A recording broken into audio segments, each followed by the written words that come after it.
Hello friends. Tamil Nadu ration shop results இது வரைக்கும் 2 district release பண்ணியிருக்காங்க. ஒண்ணு வந்து திருப்பத்தூர், இன்னொன்னு வந்து திண்டுக்கல். திருப்பத்தூர்ல ரிலீஸ் ஆகி நான் வேலையிலே போய் ஜாயின் பண்ணிட்டேன் அப்படின்லாம் சொல்லிட்டு நிறைய பேர் கமெண்ட்ல சொல்றாங்க நம்ம சப்ஸ்கிரைபர்ஸு. சந்தோஷம். திண்டுக்கல்ல இருக்கவங்களும் இந்த ஒரு வாரத்துக்குள்ள போய் ஜாயின் பண்ணிடுவாங்க. மேபி இப்போ இந்த வாரம் எண்டுக்குள்ளேயே அவங்க போய் ஜாயின் பண்ணிடுவாங்க. 5 நாள் அதிகபட்சம். ஸோ வந்து பார்த்தீங்கன்னா, அடுத்தடுத்த டிஸ்ட்ரிக்ஸ்லாம் எப்போ வரும்னு சொல்லிட்டு ஒவ்வொரு டிஸ்ட்ரிக்ட்டா சொல்லி கமெண்ட்ல கேட்குறீங்க. ஓகே, அதுக்கான பதிலையும் பார்ப்போம். 2வது திண்டுக்கல்ல வந்து ரிசல்ட் வெப்சைட் பிடிஎஃபே ஓப்பன் ஆகல, பேஜ் ஓப்பன் ஆகலன்னு நெறைய பேர் சொல்றீங்க கமெண்ட்ல. அடுத்து வந்துட்டு ப்ரோ இது என்ன பேசிஸ்ல செலக்ட் பண்றாங்க? என்ன மார்க்? எவ்வளோ மார்க் இருந்தா கிடைச்சிருக்கு? அத பத்தி சொல்லுங்கன்றீங்க.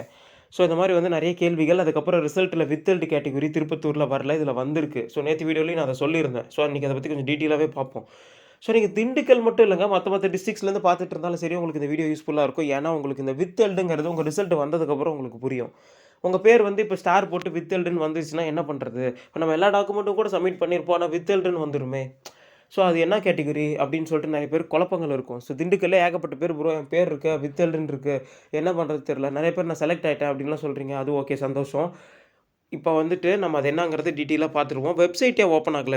இப்ப டிஆர்பி திண்டுக்கல் அப்படின்னு சொல்லி உங்க ஊர் எதுவோ அத போட்டீங்கன்னா, உங்களுக்கு இந்த ஹோம் பேஜ் இப்படி ஓப்பன் ஆகும். இந்த மாரி வந்துச்சு அப்படின்னா, ஹோம கிளிக் பண்ணுங்க. ஸோ அது பேஜ் வந்து ஒரு வாட்டி மாறி இருக்கும். ஸோ ஹோம் பேஜ கிளிக் பண்ணா இந்த மாரி வரும். ஸோ இதெல்லாம் நெறைய பேருக்கு எல்லாம் தெரிஞ்சிருக்கும். ஸோ சும்மா ஒரு டெமோ காட்டுறேன். இப்ப கிளிக் பண்ணா பாருங்க, நான் ஆல்ரெடி டவுன்லோட் குடுத்தனால டவுன்லோட் அகைன்னு கேட்குது. இப்ப நான் கிளிக் பண்ணி உள்ள போறேன். உங்க இதுல என்ன டிரைவ் வச்சிருக்கீங்களோ, நீங்க டிரைவோ, பிடிஎஃபோ, அபோட் ரீடரோ எதுலயோ ஒண்ணுல ஓப்பன் ஆகும். அவ்வளோதான். இந்த பிடிஎஃப் ஈஸியா ஓப்பன் பண்ணிக்கலாம். ஸோ இது வந்து நேத்தே நான் வந்து சொன்னேன். இது பாருங்க இந்த மாரி வந்துட்டு சேல்ஸ்மேன் வந்து எல்லாமே இவங்க சொல்றது என்ன டிஆர்பி தரப்புல அப்டின்னா, முழுக்க முழுக்க நாங்க வந்துட்டு பியூர்லா ப்ரொஃபஷனலா தான் செலக்ட் பண்ணியிருக்கோம். டாக்குமெண்ட் சப்மிட் பண்ணாதவங்களுக்கு தான் கேன்சல் பண்ணியிருக்கோம் அப்டிங்கிற மாரி சொல்றாங்க. அதான் அந்த பேராகிராஃப் ஃபர்ஸ்ட் இருக்கிறது. So under the cooperative society வழியா ரிஜிஸ்டர் ஆஃப் கோஆப்பரேட்டிவ் சொசைட்டில இந்த மாரி நாங்க சரி இப்ப செலக்ட் பண்ணியிருக்கோம்னு சொல்லி சொல்றாங்க. ஆனா ரேஷன் கடை இன்டர்வியூ நடக்கும்போது அவங்க சொன்ன விஷயம் என்னன்னா, நாங்க வந்து 50% வந்துட்டு உங்களோட ஆ 12த் இல்லன்னா அதுக்கு நிகரான இப்ப டிப்ளமோ அது படிச்சிருப்போம் சேல்ஸ்மேனுக்கு. அந்த மார்க்கு. அதுக்கப்புறம் மீதி இருக்க 50% இன்டர்வியூல நீங்க பெர்ஃபார்ம் பண்றது, சர்டிஃபிகேட் டாக்குமெண்ட் சப்மிட் பண்றது இப்படிதாங்கிறத அவங்க சொல்றது. ஸோ, இப்ப நீங்க வந்துட்டு ஒரு 80% மேல, அதாவது இப்ப 12தோ இல்ல ஏதோ நீங்க வந்து மார்க்ல ஒரு 80% மேல இருந்தீங்கன்னா, செலக்ட் பண்ண ஈஸியான வாய்ப்பு அதிகம் இருக்கு. அதுக்கப்புறம் இன்டர்வியூல பெர்ஃபார்ம் நல்லா பண்ணியிருந்தீங்கன்னா, செலக்ட் பண்ண வாய்ப்பு இருக்கு. ஒரு பேர் நான் நல்லாவே பெர்ஃபார்ம் பண்ணேன், நெறைய மார்க்கே வச்சிருக்கேன் கிடைக்கல அப்படின்னு சொல்லுவீங்க. அது காம்படிஷன். ஸோ, திண்டுக்கல்ல இன்னொன்னு என்னன்னா, இப்ப வந்து பார்த்தீங்கன்னா, மொத்த சேல்ஸ்மேனுக்கு உங்களுக்கு 84 பேர் செலக்ட் பண்ணியிருக்காங்க. நெறைய பேர் சொல்றீங்க, ப்ரோ 51 வேக்கன்சி தான் ப்ரோ திண்டுக்கல்ல வந்துச்சு. எப்படி ப்ரோ 84 பேர் செலக்ட் பண்ணியிருக்காங்க? வேக்கன்சி இன்கிரீஸ் பண்ணியிருக்காங்க. சந்தோஷமான விஷயம் தானே! டிஎன்பிசில கூட தான் குரூப் 4ல 6000 வேக்கன்சின்னு விடுவாங்க. ஆனா 8000 பேர் போஸ்டிங் போடுவாங்க. ரிசல்ட் வரப்ப மாறும். ஸோ இந்த மாரி அதிகம் வந்துச்சுன்னா சந்தோஷம். நெறைய டிஸ்ட்ரிக்ட்ல இந்த மாரி நடக்கும். ஸோ இப்ப நெறைய பேர் எக்ஸ்ட்ராவா செலக்ட் பண்ணியிருக்காங்க அப்படிங்கும்போது, பாராட்ட வேண்டிய விஷயம் தான். ஸோ பாருங்க 29/5 அன்னைக்கே டேட் போட்டுருக்காங்க. ஆனா வந்து நமக்கு ரிசல்ட் விட்டது 30ஆம் தேதி தான். ஓகே. ஸோ வந்து மொத்தமே வந்து பார்த்தீங்கன்னா, இந்த ல அந்த 84 பேர் முடிஞ்சதுக்கப்புறம் ஒரு ஸ்டார போட்டு அவங்க தனியா நோட்டுக்கு மேல குடுத்துருக்காங்க பாருங்க. சப்ஜெக்ட் டூ புரொடியூஸ் டாக்குமெண்ட்ஸ்ன்னு சொல்லியிருக்கிறாங்க. ஸோ இதுதான் அந்த வித் ஹெல்ட் கேட்டகரி. ஸோ வந்து பார்த்தீங்கன்னா பாருங்க, அது வித் ஹெல்ப்ன்னு நெறைய பேர் என்ட்ட சொல்றீங்க. ஹெல்ப் கிடையாது. ஹெல்டுன்னா நிறுத்தி வச்சிருக்காங்க. அதாவது பார்த்தீங்கன்னா, வெயிட்டிங் லிஸ்ட் ஒரே லைன்ல புரியிற மாரி சொல்லணும்னா, செலக்ட் ஆனவங்க எல்லாமே ஓகே. 90ஸ் கிட்ஸ் நெறைய இருக்கிறீங்க இந்த இதுல. அதுவும் 97 என் கண்ணுக்கு நெறைய தெரியுது. ஸோ வந்து சந்தோஷம். 2கே கிட்ஸும் செலக்ட் பண்ணுவாங்க. நெறைய பேர் 2கே கிட்ஸ் செலக்ட் பண்ண மாட்டாங்களா ப்ரோ? அப்படிலாம் கேட்குறீங்க. இப்படிலாம் ஒண்ணு கிடையவே கிடையாதுங்க. நெறைய கேள்வி கேட்குறீங்க வித்தியாசமாலாம். ஸோ வந்து 2கே கிட்ஸ செலக்ட் பண்ண மாட்டாங்க. 90ஸ் கிட்ஸ், 80ஸ் கிட்ஸ் தான் செலக்ட் பண்ணுவாங்கன்னுலாம் சட்டம் கிடையாது. 2005லாம் செலக்ட் ஆயிருக்கிறாங்க. போன திருப்பத்தூர்லயே. ஓகே.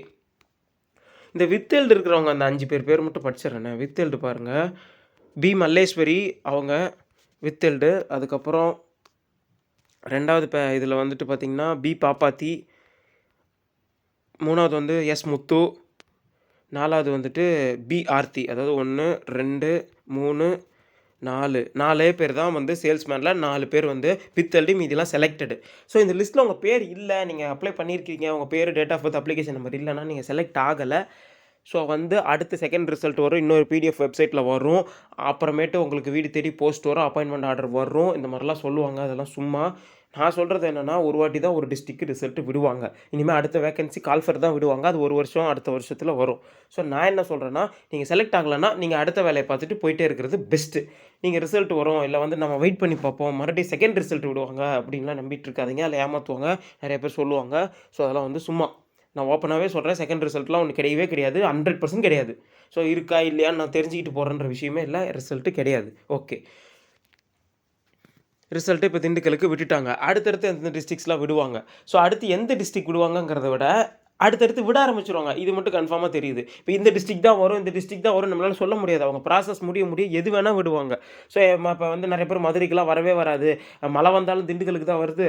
ரிசல்ட் வந்தாலும் திண்டுக்கலுக்கு தான் வருதுன்னு ஒரு சப்ஸ்கிரைபர் கமெண்ட்ல ரொம்ப இதா சொன்னாரு. ஸோ அப்படிலாம் நினைக்காதீங்க ப்ரோ. மதுரைக்கு வராது, திண்டுக்கலுக்கு தான் வரும் அப்படிலாம் இல்ல. ஸோ வந்து திண்டுக்கலுக்கு விட்டுட்டாங்க. மதுரைக்கு கொஞ்சம் வேலை அதிகமா இருக்கலாம். அதனால வந்து கொஞ்சம் ப்ராசஸிங் முடிஞ்சு வரலாம். ஸோ வந்து அந்த கவலைப்படாதீங்க. எந்த டிஸ்ட்ரிக்ட் எப்போ வந்தாலும் நம்ம சேனல்ல நான் அப்டேட் பண்ணுவேன். 2வது டிஸ்ட்ரிக்ட் வந்தாச்சு. ஸோ இப்போ இன்னைக்கு சனிக்கிழமை, நாளைக்கு ஞாயித்துக்கிழமை ரிசல்ட் வராதுன்னுலாம் கிடையவே கிடையாது. இன்னைக்கு நைட்டு, நாளைக்கு காலைல கூட ரிசல்ட் வரும். ஸோ வந்து நீங்க எதுக்குமே கவலைப்படாதீங்க. பேக்கர்ஸுக்கு அதே மாரி பார்த்தீங்கன்னா, இதே மாரி வந்துட்டு உங்களுக்கு பிடிஎஃப் குடுத்துருக்காங்க இல்லையா? பேக்கர் பிடிஎஃப்ல வந்துட்டு 10த் மார்க்க வச்சு உங்களுக்கு இது பண்ணுவாங்க.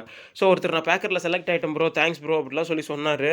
ரொம்பவே சந்தோஷங்க. செலக்ட் ஆனவங்கலாம் வந்து, ப்ரோ நான் செலக்ட் ஆயிட்டேன், ஜாயின் பண்ணிட்டேன், சம்பளம் வாங்கிட்டேன். திருப்பத்தூர்ல ஒருத்தர் நான் ஜாயினே பண்ணிட்டேன் அப்படின்றது, போன வருஷம் போடும்போதெல்லாம் நான் சேலரி வாங்கிட்டேன் அப்படின்றது, அந்த மாரி நெறைய இருக்கு.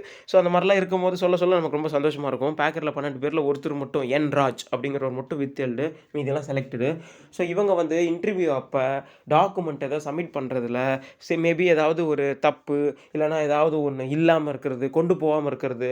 இப்போ அவங்க ஏதோ ஒரு ஸ்பெஷல் கேட்டகரியில் வரலாம். இப்போ ஹேண்டிகேப்டு, விடோ, இல்லைனா வேறு ஏதாவது எக்ஸ் சர்வீஸ் ஏதாவது ஒரு ஸ்பெஷல் கேட்டகரி இருக்கலாம், இல்லை இல்லாமலும் இருக்கலாம். அந்த சர்டிஃபிகேட்டை சப்மிட் பண்ணாமல் இருக்கலாம், இல்லை அதில் ஏதாவது பிரச்சனை இருக்கலாம். ஸோ அதை நீங்கள் சப்மிட் பண்ணிங்கன்னா நீங்கள் மறுபடியும் செலக்ட் பண்ணிவிடுவாங்க. வித்ஹெல்டு வெயிட்டிங் லிஸ்ட்டு தான், அதை தூக்கி உள்ளே போட்டுருவாங்க. ஆனால் அதுக்கு நீங்கள் ப்ராப்பர் டாக்குமெண்ட் சப்மிட் பண்ணணும். ஸோ மற்ற டிஸ்ட்ரிக்டில் இருக்கவங்களும் தெரிஞ்சுக்கோங்க. உங்கள் பேர் வந்து வித்ஹெல்டு வந்துச்சுன்னா பயப்படாதீங்க. ஸோ இதுதான் ப்ராசஸ். நீங்கள் என்ன பண்ணீங்கன்னு யோசிங்க. இன்டர்வியூவில் நம்ம என்ன கொடுக்கல, என்ன பண்ணலை, என்ன சர்டிஃபிகேட் அவங்க கேட்டு நம்ம வைக்கல, முழுக்க கேள்விக்கு பதில் சொல்லலாம்னா அதை ரிஜெக்ட் பண்ணிவிடுவாங்க. ஸோ அதெல்லாம் வந்துட்டு இதுக்கு சம்மந்தமே கிடையாது. ப்ராப்பராக செலக்ட் பண்ணி ப்ராப்பரான டாக்குமெண்ட் கொடுக்கலன்னா மட்டும்தான் வித்ஹெல்டு. ஸோ அதை சரி பண்ணிக்கலாம். நீங்கள் அந்த ப்ராப்பர் டாக்குமெண்ட்ஸை சப்மிட் பண்ணால் முடிஞ்சுது. ஸோ அதை பற்றி கவலைப்படாதீங்க. ஸோ வந்து அடுத்த டிஸ்ட்ரிக்ட்ஸ் எப்போ என்னங்கிறத நான் உடனே உங்களுக்கு அப்டேட்ஸ்லாம் கொடுக்குறேன். நம்ம ரிசல்ட்டே வந்தாலும் மற்ற டிஸ்ட்ரிக்டில் என்ன சொல்கிறாங்கன்ற ஆடியோவும் நான் போடுவேன். ரிசல்ட்டை பற்றின அப்டேட்டும் கொடுப்பேன். ஸோ இந்த வித்ஹெல்டுக்கே ஒரு வீடியோ போடணும்னு நினச்சேன். ஸோ அதுதான் இந்த மேட்ரு. ஸோ எல்லா டிஸ்ட்ரிக்ட்லையுமே வித்ஹெல்டு வராது. ஒரு சில டிஸ்ட்ரிக்ஸில் வரும். வந்துச்சுன்னா அதை பற்றி எதுவும் நினச்சிக்காதீங்க. கவலைப்படாதீங்க. உங்கள் பேர் வந்துச்சுன்னா அது நம்ம என்ன பண்ணலாம், அந்த மாதிரி டாக்குமெண்ட்ஸ் எப்படி சப்மிட் பண்ணலான்றத அடுத்த கட்டமாக யோசிங்க. ஸோ செலக்ட் ஆனவங்களுக்கு கங்க்ராச்சுலேஷன்ஸ். உங்களுக்கு 5 நாளில் வீடு தேடி போஸ்ட் வழியாக உங்களுக்கு ஒரு லெட்டர் மாதிரி வரும். ஸோ நான் அடுத்தடுத்து அதை பற்றியும் சொல்கிறேன். அந்த லெட்டரில் வந்துட்டு நீங்கள் எங்கே போய் கோஆப்ரேட்டிவ் சொசைட்டியில் கொடுக்கணும் இந்த லெட்டருங்கிற டீட்டெயில் கொடுத்துருப்பாங்க. இப்போ இந்த பேக்ஸ்னால் இப்போ ஒரு நம்பர் எஸ்சி, இப்போ சேலம்னா ஐஃபன் போட்டு 3974 தொடக்க வேளாண்மை கூட்டுறவு சங்கம், இந்த மாதிரி அம்மாப்பேட்டை கிளை, இல்லைனா வந்து செவ்வாப்பேட்டை கிளை அப்படின்னு சொல்லிட்டு அந்த மாதிரி அதை போட்டிருப்பாங்க. ஸோ அது என்ன சொல்லியிருக்காங்களோ அங்கே போய் நீங்கள் கொடுத்தீங்கன்னா உங்களுக்கு என்ன கடை, என்ன எது, எப்போ ஜாயின் பண்ணணும் எல்லாமே சொல்லிவிடுவாங்க. 3 நாளில் ஜாயினே பண்ணிடலாம். நீங்கள் 5 நாளில் லெட்டர் வரும், உடனே ஜாயின் பண்ணிடுற மாதிரி தான் இருக்கும். ஸோ ரிசல்ட் வரதா லேட் ஆகுமே தவிர ஜாயின் ஆக லேட்டே ஆகாது. போன வாட்டி விழுப்புரம் கள்ளக்குறிச்சிக்கு மட்டும் லேட் ஆச்சு, கேஸ் இருந்தனால. இந்த வாட்டி அதுவும் நடக்காது. ஸோ 2 டிஸ்ட்ரிக்ட் வந்துருச்சு.